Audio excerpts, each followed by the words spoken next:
I never thought a 4-foot plastic fence would destroy my relationship with the Pinecrest Valley Homeowners Association. But here we are, standing in the wreckage of what used to be a peaceful neighborhood in suburban Denver, Colorado. My name is Warren Thompson, and I have lived in this gated community for 8 years. The place sits on the eastern edge of the Denver metro area, where the plains meet the foothills, and let me tell you, the wind here does not mess around. Every winter, we get massive snow drifts that pile up like miniature mountain ranges wherever the wind decides to deposit them. Most people in the neighborhood understood this reality and planned accordingly. Most people, that is, except for our HOA president, a woman named Deborah Winters who had moved here from Arizona 3 years ago and seemed to think Colorado winters were a personal insult to her authority. The trouble started in October, about 3 weeks before the first predicted snowfall of the season. I had just finished installing my snow fence along the western edge of my property, a sensible precaution I had taken every single year since moving in. The fence was nothing fancy, just orange plastic mesh stretched between metal posts, positioned about 50 feet upwind from my driveway. Its entire purpose was to slow down the wind and force snow to drift there instead of burying my driveway under 6 feet of packed powder. Every rancher and rural property owner in Colorado knew about snow fences. They were as common as pickup trucks and thermoses of hot coffee. I was standing in my garage, admiring my handiwork and thinking about how much easier my winter would be, when I heard the clicking of high heels on my driveway. I turned to see Deborah Winters marching toward me with her phone held up like she was documenting a crime scene. "Warren Thompson," she called out, her voice sharp enough to cut glass. "What exactly is that monstrosity on your property?" I looked at the snow fence, then back at her. "It's a snow fence, Deborah, same one I put up every October. Well, it's hideous and it needs to come down immediately." She was wearing a cream-colored pantsuit that probably cost more than my monthly mortgage payment, her blonde hair sprayed into submission despite the stiff breeze. "We have aesthetic standards in Pinecrest Valley." "It's temporary," I explained, keeping my voice level. "It comes down in April when the snow season ends. It keeps my driveway clear. I don't care what it does. It violates Section 7, Paragraph 3 of the HOA covenant regarding unsightly structures visible from the street." She was already typing something on her phone, her manicured nails clicking against the screen. I had read the HOA covenant front to back before purchasing my home. That section refers to permanent structures. This is seasonal equipment, same as Christmas decorations or patio furniture. "I'm the president of this HOA, and I'm telling you it needs to come down." Her voice had taken on that particular tone that certain middle-aged women perfect, the one that suggests they are being incredibly reasonable while making completely unreasonable demands. "You'll be receiving a formal violation notice by tomorrow." She turned on her heel and walked back toward her black Escalade, which she had parked directly behind my truck, blocking me in. I watched her drive away and felt the first stirrings of what would become a months-long battle. True to her word, the violation notice arrived in my mailbox the next morning. It was printed on official HOA letterhead and cited the exact section she had mentioned, along with a demand that I remove the snow fence within 72 hours or face a fine of $100 per day. I read it 3 times, trying to understand how a woman who had lived through exactly 2 Colorado winters thought she understood snow management better than someone who had been dealing with it for nearly a decade. I decided to try reasoning with her first. I called the HOA office, which was really just Deborah's home office, and asked if we could discuss the matter. "There's nothing to discuss," she said when she answered. "The rules are clear. Deborah, Have you ever tried to shovel out a driveway that's been hit by a 6-foot drift? I asked. It takes hours, and half the time, the snow is so compacted you need a snowblower that can handle it. The fence prevents that. Then hire a snow removal service like everyone else. I am my snow removal service, and the fence makes it unnecessary. I've had it up every winter since I moved in. Nobody complained before. Well, I'm complaining now. Remove it or pay the fines, Mr. Thompson. Your choice. She hung up before I could respond. I spent the rest of the day calling other board members, hoping to find someone reasonable. The HOA board consisted of 5 people. Deborah as president, a man named Gerald who served as treasurer, and 3 other homeowners who apparently existed only to rubber stamp whatever Deborah wanted. Gerald at least listened to my explanation before sighing deeply. "Look, Warren, I get it," he said. "I really do. But Deborah has been on a rampage about property aesthetics lately. She thinks it'll increase home values. And she thinks being buried under snow will increase values. I'm just telling you how it is. The board votes on everything, and Deborah controls 3 of the 5 votes. Even if I vote with you, we lose. This is insane." "Welcome to HOA living," Gerald said, and I could hear the exhaustion in his voice. He had been on the board since before Deborah arrived, back when it was just a loose organization that made sure everyone mowed their lawns and didn't paint their houses neon pink. Deborah had transformed it into something else entirely. I decided to leave the fence up and see what happened. The 72-hour deadline passed, and sure enough, another letter arrived informing me that I was now being fined $100 per day until the violation was corrected. I had 10 days to appeal the decision. I submitted my appeal with documentation, photographs of my snow fence from previous years, testimonials from neighbors who confirmed I had always used it, specifications showing it was temporary and designed to be removed, and even a letter from the county extension office explaining the purpose and effectiveness of snow fences in areas prone to drifting. I made 15 copies and hand-delivered them to each board member, wanting to make sure nobody could claim they had not seen the information. The appeal hearing was held on a Tuesday evening in the community clubhouse, a building we all paid to maintain through our HOA fees but which Deborah treated like her personal kingdom. I arrived 15 minutes early to find about a dozen other homeowners already there, apparently drawn by the drama. News traveled fast in a neighborhood where everyone was home by 6 o'clock. Deborah sat at a table at the front of the room with the other 4 board members, a gavel resting in front of her like she was a judge. She had dressed for the occasion in another pantsuit, this one navy blue with gold buttons. Gerald sat to her right, looking like he wished he was anywhere else. "We're here to discuss the appeal filed by Warren Thompson regarding the violation notice for an unsightly temporary structure," Deborah announced, banging the gavel once. "Mr. Thompson, you have 5 minutes to make your case." I stood and walked to the front, my folder of documentation in hand.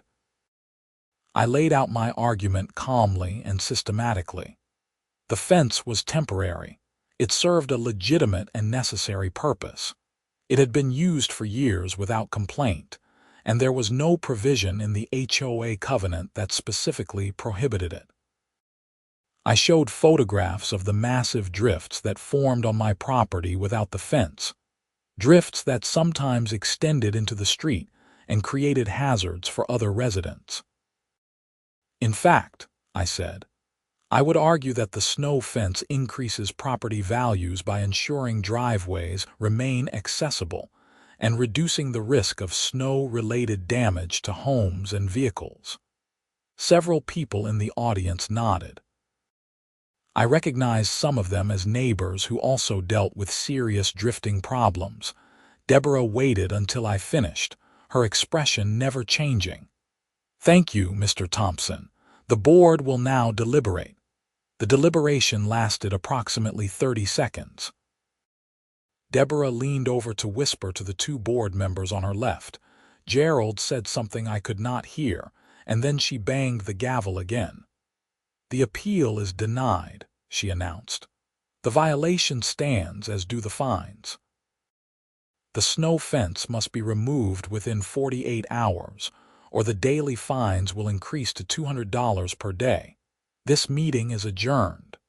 I stood there, stunned by the speed and finality of it. "You didn't even discuss the documentation I provided." "We reviewed it and found it unconvincing. The covenant is clear, Mr. Thompson. Aesthetic standards must be maintained." "What aesthetic standards? It's a piece of orange mesh that prevents snow from destroying my property." "And that's your final warning about your tone," Deborah said, her voice dropping into a dangerous register. "The next outburst will result in additional fines for disruptive behavior." I looked at Gerald, who would not meet my eyes. I looked at the other board members, who were already gathering their things and preparing to leave. I looked at the other homeowners in the audience, some of whom looked sympathetic, but none of whom seemed willing to get involved. That night, I lay in bed and stared at the ceiling, trying to decide what to do. The fines were already up to $700, and they would continue to climb. I could pay them, but it offended every fiber of my being to hand over money for something so completely unreasonable. I could take down the fence and deal with the snow the hard way, but my back was not getting any younger, and I had already lined up several freelance projects for the winter months that required me to stay on top of my work schedule, not waste hours every week shoveling snow. Or I could do something else entirely. The idea came to me around 2 in the morning, and once it arrived, I could not shake it. The snow fence was positioned on the western edge of my property because that was where the prevailing winds came from. When the fence was up, the snow drifted harmlessly on my land, well away from my driveway. But my property was not the only thing downwind of that fence. If I removed it, the wind would carry snow past my house and deposit it wherever the terrain and wind patterns dictated. And based on 8 years of observation, I knew exactly where that would be. Pinecrest Valley had one entrance and exit, a grand affair with stone pillars and a wrought iron gate that opened automatically when residents approached. The entrance was positioned in a natural low spot where 2 small hills came together, which made it architecturally dramatic, but also created a perfect funnel for wind-driven snow. In major storms, drifts tended to form there, sometimes requiring the HOA to hire a plow service to clear them. But those drifts were usually manageable because several properties upwind, including mine, used snow fences to minimize the amount of snow that made it that far. If I removed my fence, that snow would have a clear path straight to the entrance gate. And given the forecasts I had been watching, we were due for a significant storm system in about 2 weeks. I got up and made coffee, then spent the rest of the night researching Colorado property law and HOA regulations. I wanted to make sure what I was considering was legal. As far as I could determine, I was under no legal obligation to manage snow on my property in any particular way, as long as I was not actively creating a hazard. Removing a snow fence was not creating a hazard. It was simply declining to prevent a natural accumulation of snow in its natural drift pattern. The snow would end up on HOA common property, specifically the entrance road and gate area, which was the HOA's responsibility to maintain. The more I thought about it, the more perfect it became. Deborah wanted the fence down. Fine. I would take it down, and then she could deal with the consequences of her own short-sightedness. The next morning, I went out and removed the snow fence. I took my time, carefully pulling up each post and rolling the orange mesh into neat bundles. I stored everything in my garage, taking photographs as I went to document my compliance with the HOA's demands. Then, I sent an email to Deborah with the photos attached. Per the HOA board's decision, the snow fence has been removed. Please adjust my account to reflect that the violation has been corrected and no further fines should be assessed. Her response came back in less than an hour. Acknowledged. Your account will be updated accordingly. Thank you for your compliance with community standards. I printed that email and put it in a folder. Something told me I was going to need it. The next 2 weeks were unusually warm and dry, which gave me plenty of time to prepare. I made sure my snowblower was serviced and ready. I stocked up on salt and sand. I bought a new shovel with an ergonomic handle, and I waited. The storm rolled in on a Friday night, perfect timing for maximum disruption. The Weather Service had been tracking it for days, a major system pulling moisture up from the Gulf of Mexico and slamming it into the Front Range. They were predicting 12 to 18 inches of snow accompanied by sustained winds of 30 to 40 miles per hour, with gusts potentially reaching 60. I spent Friday afternoon working from my home office, watching the clouds build in the west. The first flakes started falling around 4 o'clock, light and tentative. By 6, the snow was coming down steadily, and the wind was starting to pick up. By 8, it was a full-on blizzard, the kind of storm that made you grateful for a warm house and a well-stocked pantry. I made dinner and watched the snow pile up outside my windows. Without the snow fence, the wind pushed it straight across my property, just as I had predicted. Some of it accumulated near my garage, but most of it kept moving, driven by the relentless wind. I could barely see 50 feet through the whiteout conditions, but I knew where that snow was going. The storm blew all night and into Saturday morning. I woke up to find my driveway buried under about 3 feet of snow, which was unfortunate but expected. I bundled up and went outside with my snowblower, spending the next 2 hours clearing a path. It was hard work, made harder by the wind that kept blowing snow back into the areas I had just cleared, but I managed. By noon, my driveway was passable, and I had cleared a path to my front door and garage. Then I got in my truck and tried to leave the neighborhood. The entrance gate was completely buried. I am not exaggerating when I say completely. The snow had drifted against the stone pillars and across the roadway to a depth of at least 6 feet, maybe more in some spots. The automatic gate was invisible somewhere beneath the white wall of snow. The road leading up to it was also impassable, covered in drifts that would have challenged a monster truck. I sat in my truck for a moment, taking in the magnitude of it. The snow fence had been preventing this exact scenario for 8 years. Now, with it gone, nature had reasserted itself with a vengeance. I turned around and drove back to my house, parked in my newly cleared driveway, and went inside to wait. The first calls to the HOA started around 2 o'clock, based on the increasingly frantic posts I saw on the neighborhood Facebook group. People could not leave. They had plans, errands, jobs that required them to work weekends. Several people had attempted to dig through the drifts manually and had given up after realizing the scope of the problem.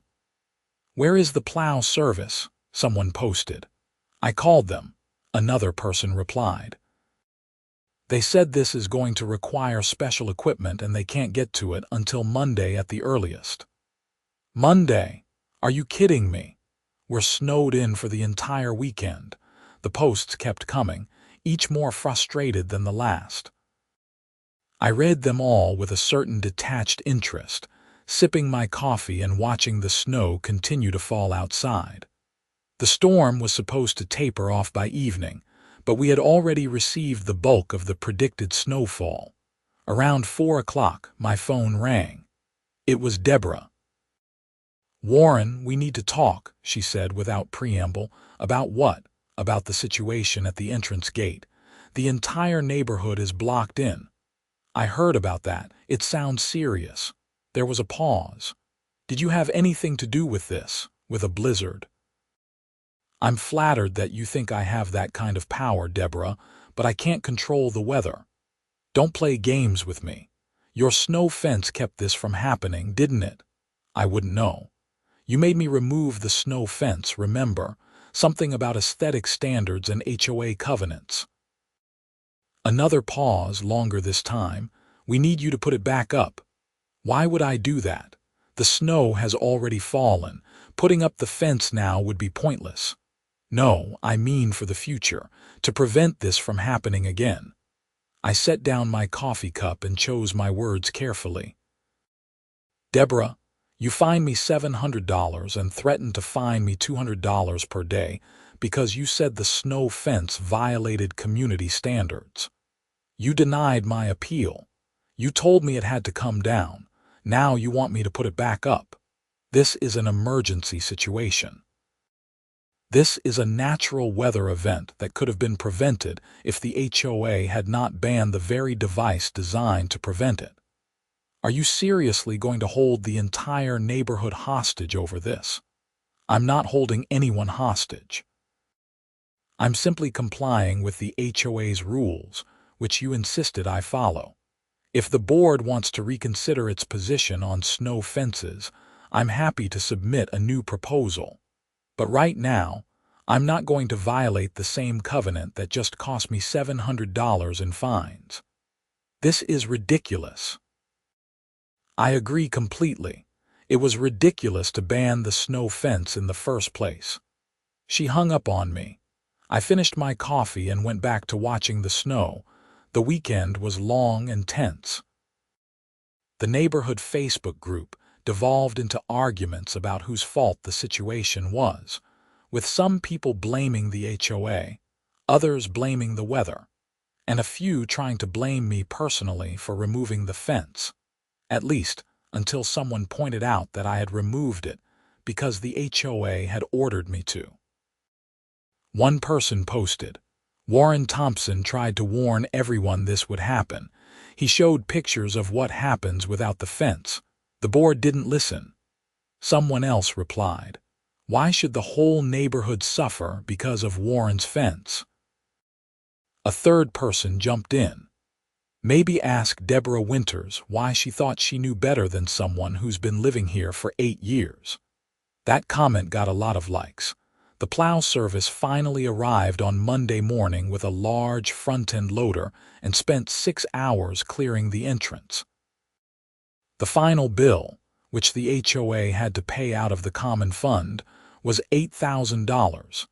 That information leaked quickly, and the Facebook group exploded again. $8,000 because Deborah didn't like how a snow fence looked. We're all paying for this through our HOA fees, you know. Maybe it's time for a new board. I stayed out of the online arguments but saved screenshots of everything. I had a feeling this was not over. Sure enough, on Tuesday evening I received a call from Gerald. "Warren, can we talk?" He asked, sounding tired. "Sure. Look, this whole thing has gotten out of hand. Deborah is furious, half the neighborhood is furious, and we've got another storm coming in this weekend. I saw the forecast. We need to fix this. Will you put the snow fence back up?" "Has the board voted to reverse the violation and allow snow fences?" "Not officially, but then no," I interrupted. "I'm not putting it back up just to have Deborah fine me again when the weather clears. If the board wants me to use the fence, I need it in writing that I'm allowed to do so without penalty." Gerald sighed. "I'll see what I can do." He called back the next day. "We're holding an emergency board meeting tomorrow night. Can you be there?" I agreed and showed up at the clubhouse at 7 o'clock. The place was packed. At least 40 people crowded into a space designed for 25. Apparently, word had gotten around that this was going to be interesting. Deborah sat at the front table, looking like she had not slept well. The other board members were there too, including Gerald, who gave me a small nod when I walked in. "We're here to discuss the issue of snow fences in light of last weekend's storm," Deborah began, her voice tight. "Mr. Thompson has requested that the board reconsider its position." "Actually," I said, standing up, "I requested that the board acknowledge the necessity of snow fences and formally allow their use on properties where they serve a practical purpose." "That's what I said." "Not really, but okay." Several people in the audience laughed, which did not improve Deborah's mood. Gerald cleared his throat. "I move that we amend the HOA covenant to explicitly allow temporary snow fences during winter months, provided they are removed by April 30th each year." One of the other board members, a woman named Patricia, seconded the motion. Deborah looked like she had swallowed glass. "All in favor?" 4 hands went up. Only Deborah abstained. "The motion passes," Gerald announced. "Warren, you're authorized to reinstall your snow fence immediately, and any previous fines related to it will be refunded to your account." I nodded. "I'll get it up tomorrow."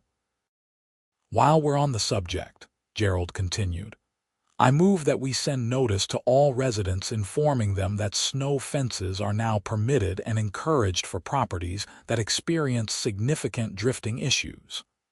"Seconded," Patricia said immediately. This time, even Deborah voted yes, probably because she realized how bad it would look if she was the only one against practical snow management. I thought that would be the end of it. I really did. I went home, reinstalled my snow fence the next morning, and felt satisfied that common sense had prevailed. But I had underestimated Deborah's capacity for vindictiveness. The next violation notice arrived the following week. This time, I was being cited for having a non-regulation mailbox that did not conform to the updated aesthetic guidelines that Deborah had apparently just created. My mailbox was a standard black metal box on a standard black metal post, identical to at least 30 other mailboxes in the neighborhood, including the one that had been there when I bought the house 8 years ago. I called Gerald.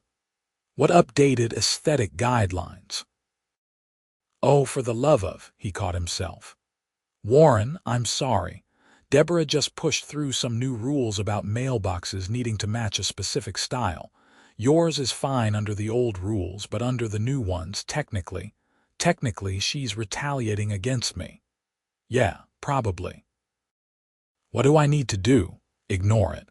I'm calling for another board meeting. This has gone far enough." But before that meeting could happen, the second storm hit. This one was even bigger than the first, dumping 20 inches of snow over 2 days. My snow fence performed exactly as designed, creating a drift on my property that stayed well away from my driveway and the road. Other residents who had quickly installed their own snow fences after the board's vote also fared well. The entrance gate remained clear, with only a few inches of snow that the regular plow service handled easily. Everything would have been fine, except for one thing. Deborah's property, which sat at the southern end of the neighborhood, took a direct hit from a massive drift that buried her driveway, front walk, and most of her garage door.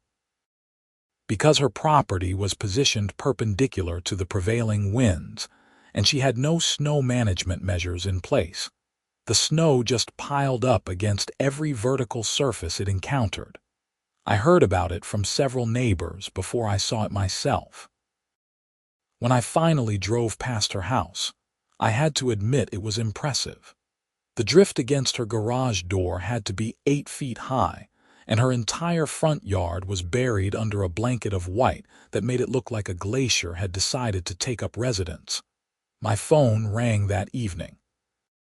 It was Deborah, and she was practically screaming. "You did this." "Did what?" You deliberately arranged your snow fence to direct all the snow onto my property. I pulled the phone away from my ear and stared at it for a moment. Deborah, that's not how snow fences work. They catch snow on the property where they're installed. I can't control where the wind blows snow that doesn't hit my fence. This is your fault. You're sabotaging me.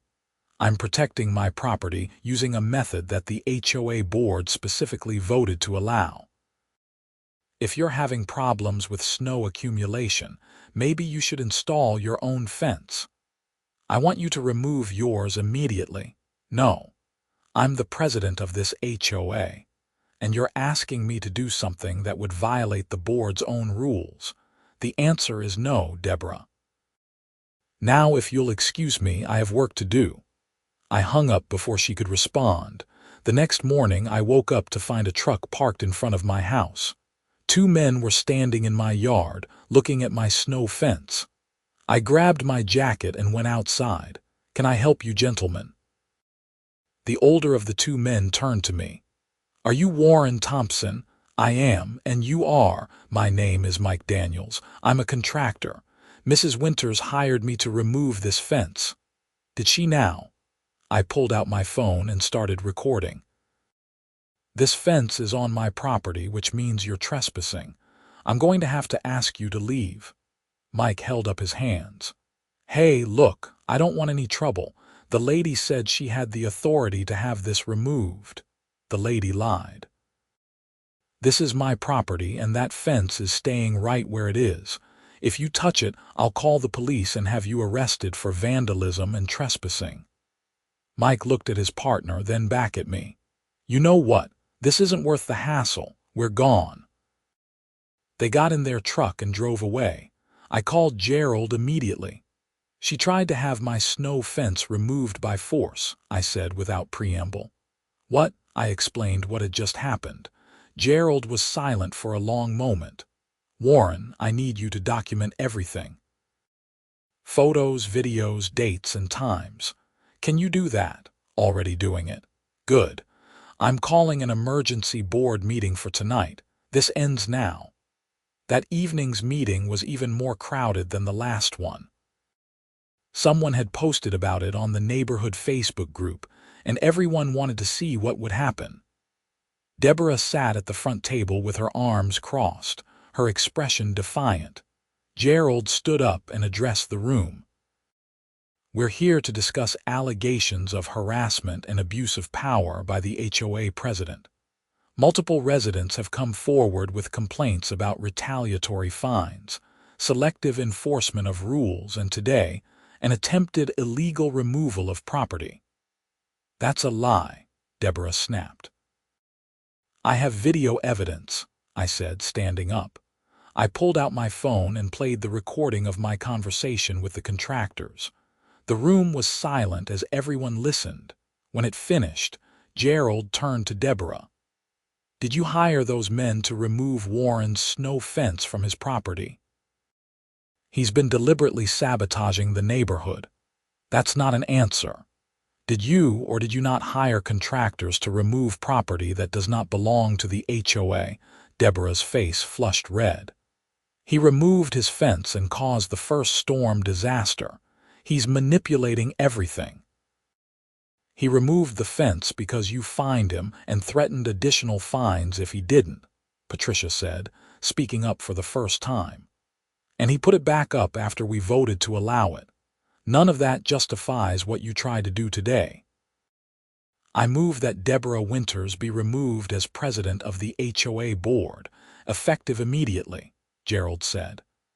"And I further move that we begin the process of amending our bylaws to include term limits and better checks on presidential authority." "Seconded," Patricia said. "All in favor." 4 hands went up. Deborah's remained firmly crossed over her chest. "The motion passes." "Deborah, you're no longer president. As treasurer and senior board member, I'm assuming the position until we can hold proper elections." Deborah stood up, her chair scraping loudly against the floor.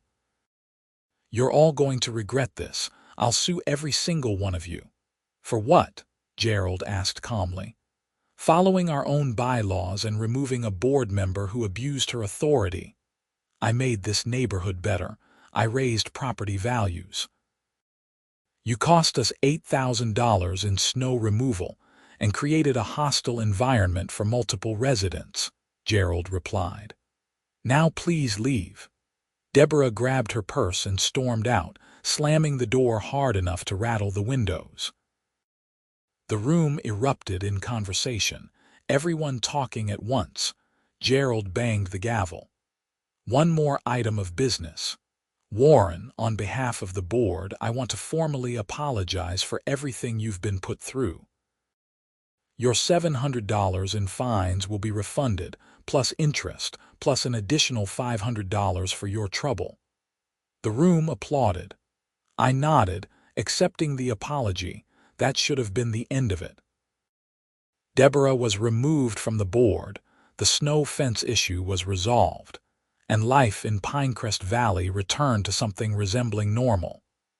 The winter continued with 2 more significant storms, but my fence did its job, and the entrance gate remained clear. But in March, things took a turn I had not anticipated.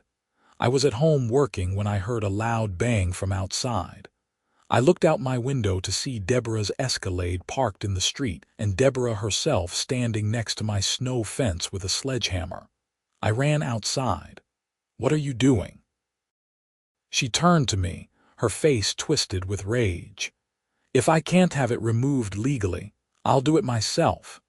She swung the sledgehammer at one of the fence posts, connecting with a metallic clang that knocked the post askew. I pulled out my phone and called 911. "I have someone vandalizing my property at 4782 Larkspur Lane," I said when the dispatcher answered. "I need police here now." Deborah hit another post and another. The orange mesh was collapsing, poles tilting at crazy angles. I stayed back, not wanting to get anywhere near her while she was swinging a sledgehammer, and kept my phone camera pointed at her, recording everything. The police arrived in less than 10 minutes, 2 officers in a cruiser who approached carefully when they saw Deborah still holding the sledgehammer. "Madam, I need you to put down the tool," one of them said, his hand resting on his belt. Deborah looked at the officers, then at me, then back at the officers. Something seemed to break in her expression, and she dropped the sledgehammer onto the snow. "He ruined everything," she said, her voice cracking. "He turned the whole neighborhood against me. Madam, is this your property?" The officer asked. "No, but then you're being charged with criminal mischief and trespassing. Please put your hands behind your back." They arrested her right there in front of my house. I gave a statement and provided the video evidence, and they took her away in the back of the cruiser. Several neighbors had come out to watch, drawn by the commotion. Over the next few weeks, I learned more about what had been going on. Apparently, Deborah had been spiraling since losing her position on the board. She had sent threatening emails to multiple residents, filed false complaints with the county about various properties, and even attempted to hold her own alternative board meetings that nobody attended. The destruction of my snow fence was just the culmination of increasingly erratic behavior. I had to appear in court twice, once for a restraining order hearing and once for the criminal trial. Deborah represented herself, which was a mistake, and gave a rambling testimony about how she had been trying to protect property values and maintain standards. The judge was not impressed. She was convicted of criminal mischief and trespassing, sentenced to 6 months of probation, ordered to pay restitution for the damage to my fence, and required to stay at least 500 feet away from me and my property at all times. The neighborhood breathed a collective sigh of relief. Gerald and the new board implemented a series of reforms, including term limits for board positions, required board approval for any fines over $50, and a formal appeals process that involved an independent mediator. They also officially endorsed the use of snow fences and other practical winter management tools. Deborah moved out of Pinecrest Valley in April, putting her house on the market and leaving before the sale even closed. I heard through the grapevine that she moved to a condo in downtown Denver, a place with no HOA and presumably no one to tell her what to do. As for me, I installed my snow fence again the following October, same as always. This time, several neighbors asked me for advice on installing their own fences, and I spent a few weekends helping them get set up. When winter came, the entire neighborhood was better prepared than it had ever been, and the entrance gate stayed clear through every storm. I think about that whole situation sometimes, about how a simple piece of orange mesh became the catalyst for so much drama. In hindsight, I probably could have handled some of it differently. Maybe I could have tried harder to educate Deborah about snow management instead of letting her make a decision based on ignorance. Maybe I could have fought the initial violation notice harder or gotten other residents involved earlier. But then again, maybe not. Some people are so convinced they know better than everyone else that no amount of evidence or explanation will change their minds. Deborah was one of those people. She saw the HOA presidency as a chance to impose her vision on everyone else. And when reality refused to cooperate, she lashed out in increasingly destructive ways. The real lesson, if there is one, is about the importance of actual expertise and practical knowledge.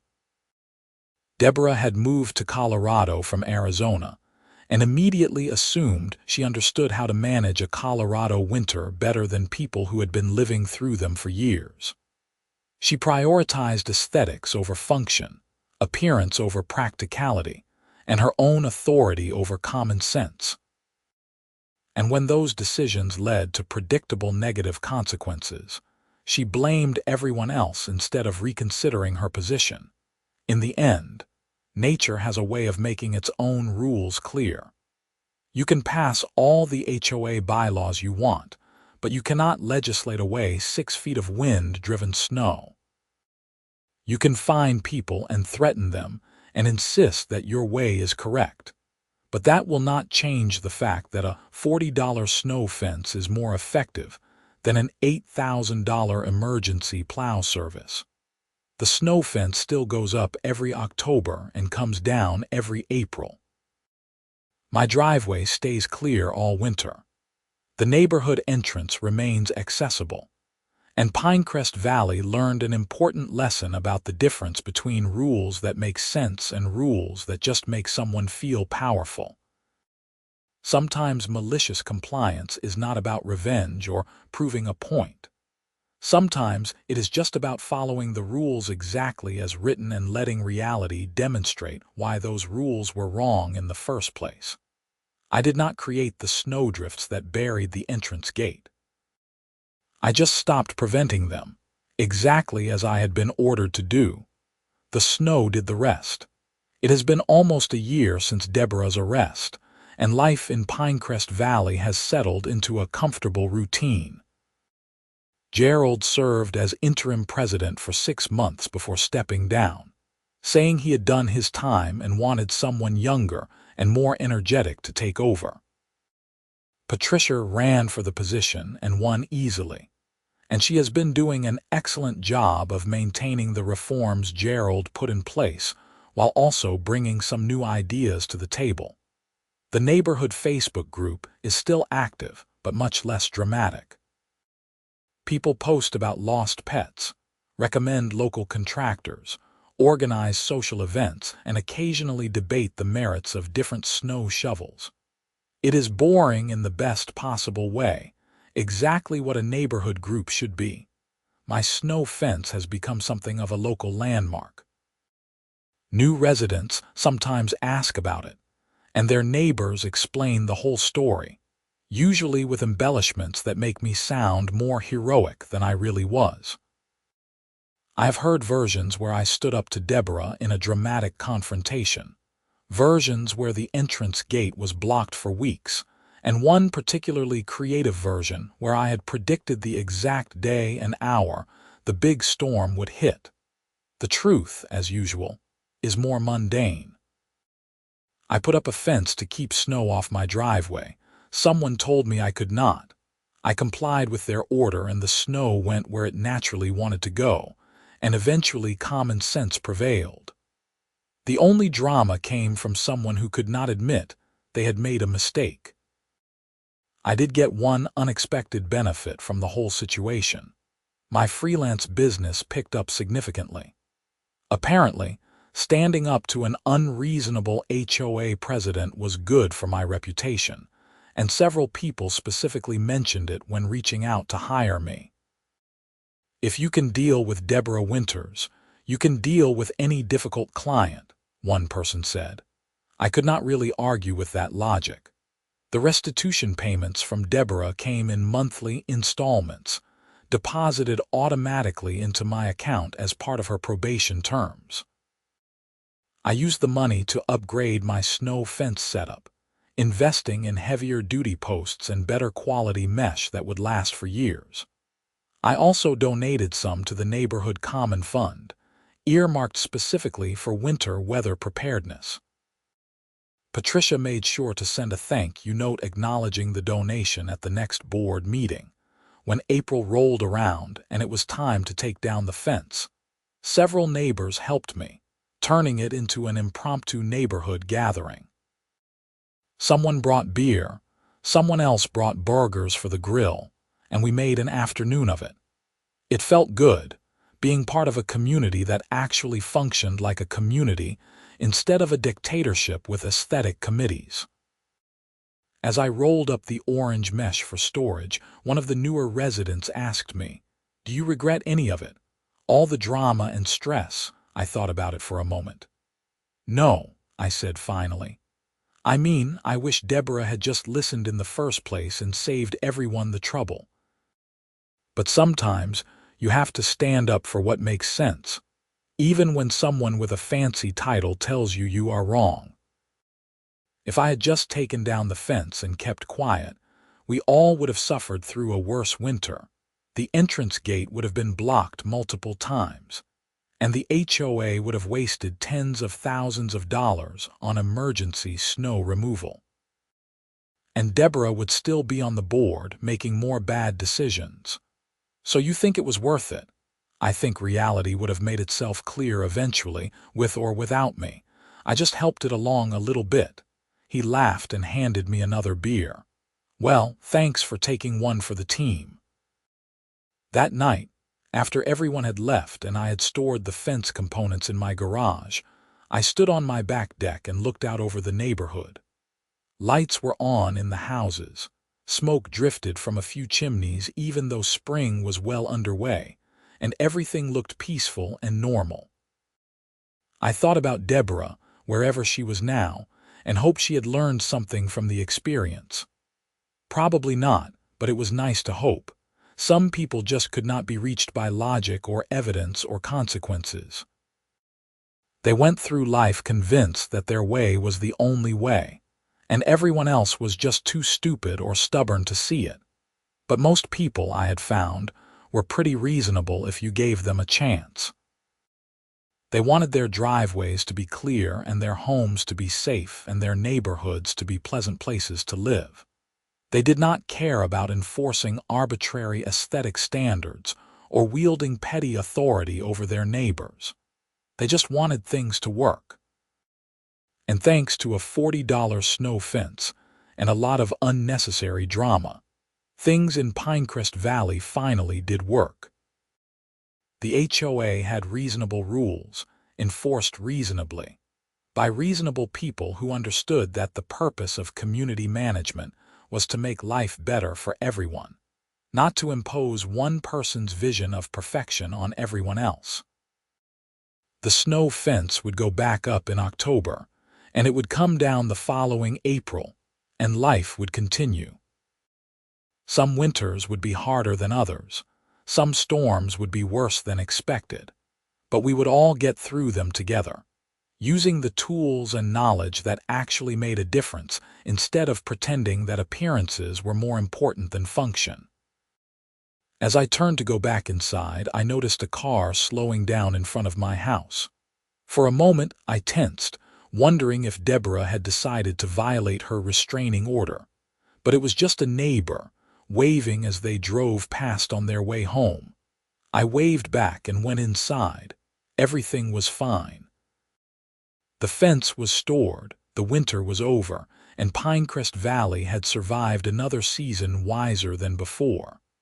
Sometimes that was all you could ask for. The following months passed quietly, which was exactly what everyone wanted. Patricia proved to be an excellent HOA president, running meetings efficiently and actually listening when residents raised concerns. The reformed bylaws worked well, preventing any single board member from accumulating too much power or making unilateral decisions that affected the entire community. In August, I got a certified letter from Deborah's lawyer. My first thought was that she was suing me for something, but when I opened it, I found something entirely different. It was a formal apology, written in language that was probably drafted by the lawyer but signed by Deborah herself. The letter acknowledged that her actions had been inappropriate, that she had allowed her personal frustrations to cloud her judgment, and that she recognized the damage she had caused to me and to the community. It stated that she had been receiving counseling and had come to understand that her behavior during her time as HOA president had been driven by a need for control that stemmed from other issues in her life. It did not excuse what she had done, but it at least showed some level of self-awareness. I appreciated that, even if I did not plan to respond. Sometimes an apology is enough, and trying to maintain any kind of ongoing dialogue would just be asking for trouble.